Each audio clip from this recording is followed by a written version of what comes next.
আর এদিকে তখন বললাম, ও মহারাজ, বলি আপনার কাছে আপনি রামের সীতারামকে দিয়ে আসুন। আপনি পর নারী হরণ করে আপনি এই যে যত অমঙ্গল আপনি রাজ্যের মধ্যে রেখে এনেছেন, ওগো মন্দোদরী, ওগো মন্দোদরী, শুনো দিয়ে আমার এই কনক লঙ্কা যদি সাগরে ভেসে যায় তো না করিব আমি ভণ্ড রাম তপস্বী।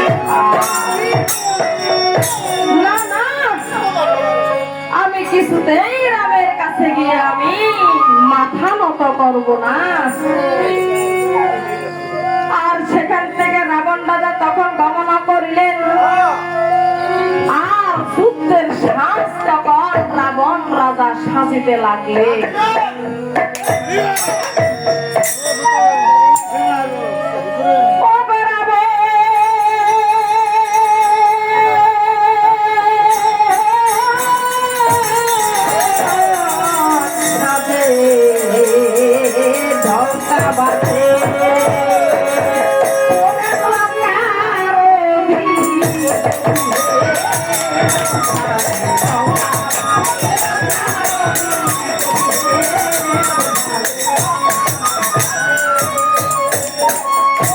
আরে রাবণের সাথে রাবণের সাথে গেল সারা।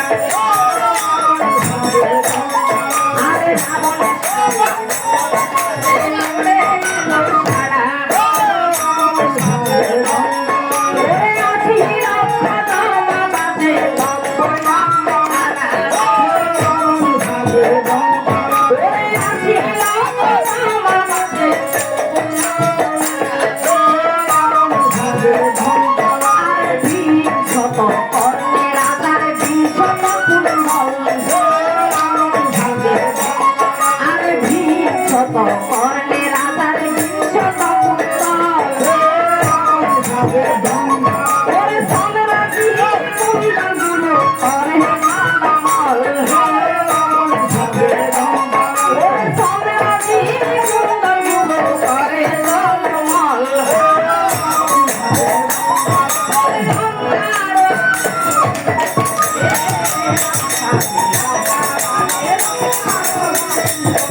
তখন এই যে ময়দানে উপনীত হলেন।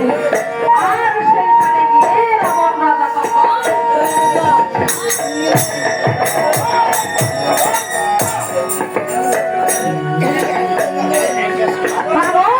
তখন ধনুকে টঙ্কার দিলেন। আর এই ধনুকে টঙ্কার তখন শ্রীরামচন্দ্রের কর্ণেতে শুনলেন। আর শ্রীরামচন্দ্র এই ধনুকের টঙ্কার যখন কর্ণেতে শুনলেন, আর তখন হনুমানকে কহিতে লাগলেন, ওরে হনুমান, শুনো দিয়ে মন, আজকের যুদ্ধে কে এসে তুমি দেখে আসো পবনানন্দ। আর এই কথা যখন হনুমান কর্ণেতে শুনলেন, রামচন্দ্রকে প্রণাম করে হনুমান তখন গমন করলেন। আর সে ময়দানে গিয়ে তখন রাবণ রাজাকে দেখলেন।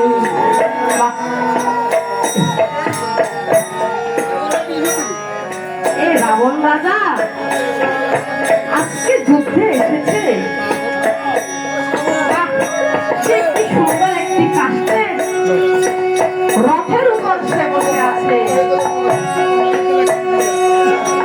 লঙ্কার রাবণ, সে লঙ্কার রাজা, সে একটি কাষ্টে রথের উপর বসে আছে। আমি হনুমান, আমি যদি তার কাছে এইভাবে যাই না, তার সাথে আমার কোনো হবে না।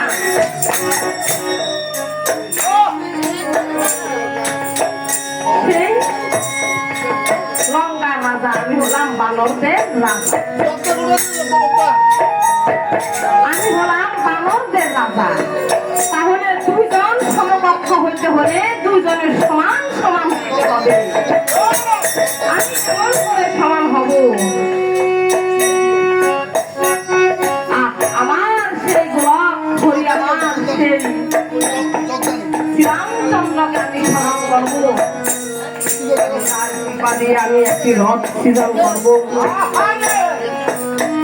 তখন হনুমান কি কার্য করলেন? রামচন্দ্রের নাম সে বদলে দিতে লাগলেন। পরে পাবনেতে যাবেন হনুমান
তারা রাবণ রাজার কাছে গিয়ে তখন দর্শন দিলেন।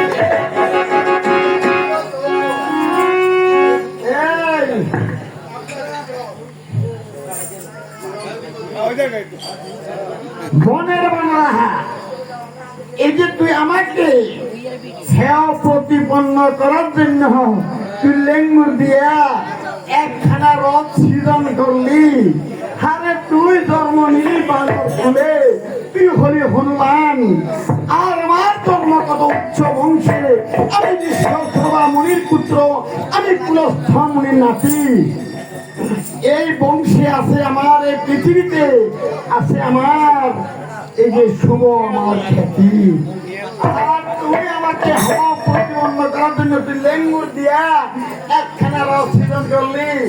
আর আমাকে বলা রাবণ, তুই তো আমাকে এতক্ষণ অনেক কথা বললি, আমাকে তো অনেক কথা বললি। আর তোর জন্ম কর্মের কথা বলতে পারবো আমি? এই খবর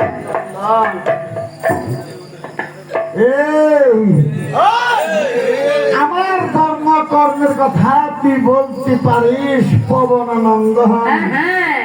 আরে আমার ধর্ম কেমন করে তুই কেমন করে যাবি জানিস? এই কালকের বানরা, তুই কেমন করে জানিস আমার এই ধর্ম কর্মের কথা? আরে তোর মা ছিল নিকষা,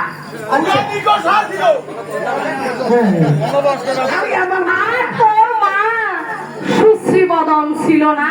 আরে আমার মা ছিল এক অত্যন্ত সতী সাধ্বী। আরে এমন সতী সাধ্বী বলতাম তাহলে বলবো যদি, তাহলে আরে আমার মায়ের মতো এত সতী, আমার মায়ের মতো এদের সাত দিয়ে পৃথিবীর বুকে দ্বিতীয় কোন জন্ম গ্রহণ করেনি। আর তুই আমার মার নামে অপবাদ দিচ্ছিস। হনুমান, ওরে লঙ্কা রাবণ, শোনা দিয়ে বল, তোর জন্ম কর্মের কথা বলিতেছি আমি পবনানন্দ। আচ্ছা বল। তোর মা এমন সতী সাধ্বী ছিল, এমন রূপবতী আমাকে কেউ দিয়েছে। তোর মাকে এমন দেখতেছিল সেই জন্য কেউ বিবাহ পর্যন্ত করে না। এই, কেন বিবাহ করো? ওরে বুড়াটা দেখি আরে কেমন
আরে মুখরা হনুমান, এই যে তুই ভেবেছিস আমি তোর ধর্ম এই যে সম্বন্ধে জানি না। আরে মুখরা হনুমান, তোর ধর্ম কর্মের কথা বলতে পারি, আমি এই কথা আমার জন্ম গর্বের কথা তুই বলতে পারিস? আচ্ছা বল বল, আমার কেমন করে জন্ম হয়েছে তুই বল। আমার মা, এই আমার মা তোর কোথাও কিন্তু দোষ নাই। আমার মা হলো অঞ্জনা, আমার পিতা হলো পবন।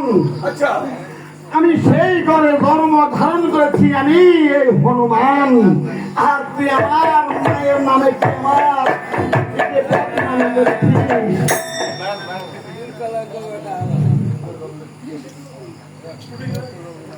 এই আমার মায়ের নামে তুই বদনামি করেছিস। আচ্ছা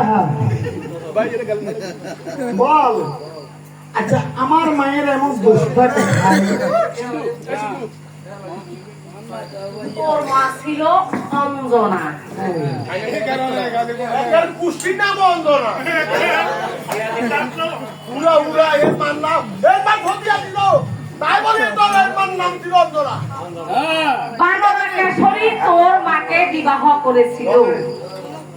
আচ্ছা আচ্ছা আচ্ছা, হ্যাঁ একদিন তোর মাকে নিয়ে ওই মলয় পর্বতে এই বানরা কেশরী সেখানে এই যে গিয়েছিল। আর তোর মাকে দেখে পবনদেব কি কার্য করলো জানিস? আচ্ছা, আমার মাকে দেখে পবন কি কার্য করলো বল? তোর মায়ের অঙ্গের কাপড় যখন এদিক থেকে ওদিকে ফেলিতে লাগলো, তখন পবনদেব তোর মাকে দেখে কামে মোহিত হলো।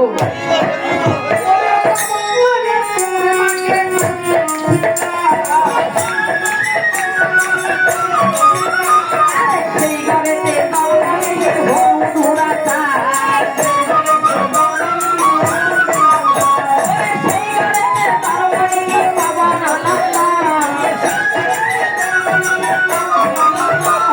এই কারণে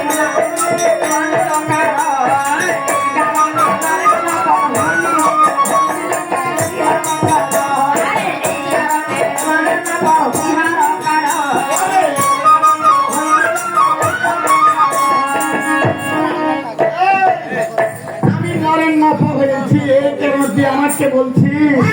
নরেন নফর হইলি বেটা ইহার কারণ আমি যার নফর হয়েছি, অর্থাৎ দাস হয়েছি। যার নাম নিলে জীবের দেহে আর কোনো পাপ থাকে না। আমি সে শ্রীরামচন্দ্রের আমি নফল হয়েছি, অর্থাৎ দাস হয়েছি। তুই আমাকে জন্ম করিস। ওর হনুমান, আমি আমার ধর্ম বৃত্তান্ত তুই আমাকে বলেছিলি, তারপরেও আমি এই যে গঙ্গা দাদা আর তুই তো জন্ম বৃত্তান্ত বলেছিস, তো এই যে নরের চাকর হয়ে আছিস। আরে আমি এমন নরের ছাত্র হয়েছি যার নাম নিলে দিলে উচ্চগতি হয়। শ্রীরামচন্দ্র আমি এই যে দাসত্ব আমি পালন করেছি, আমি তার দাস। ওরে অপমান পাইয়া না, ওরে অপমান পাইয়া না, ওই হনুমানকে কষ্টে দিল এক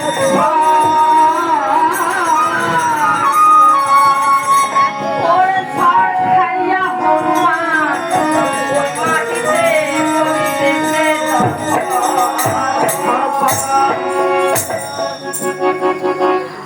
আর হনুমান সেই সর খাইয়া আবার রাবণকে মারিলেন এক সর, আর সেই সর খাইয়া রাবণ এই যে সেইখানে করিতেছে।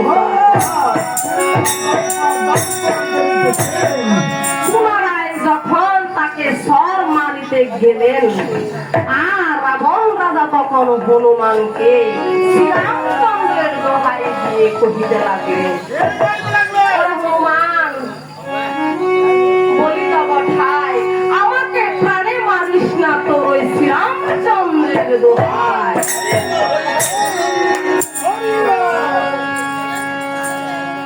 এই কথা যখন এই যে হনুমানকে বললেন, আর হনুমান তখন শ্রীরামচন্দ্রের দোহাই যখন তাকে দিলেন, হনুমান রাবণকে আর একটিও চর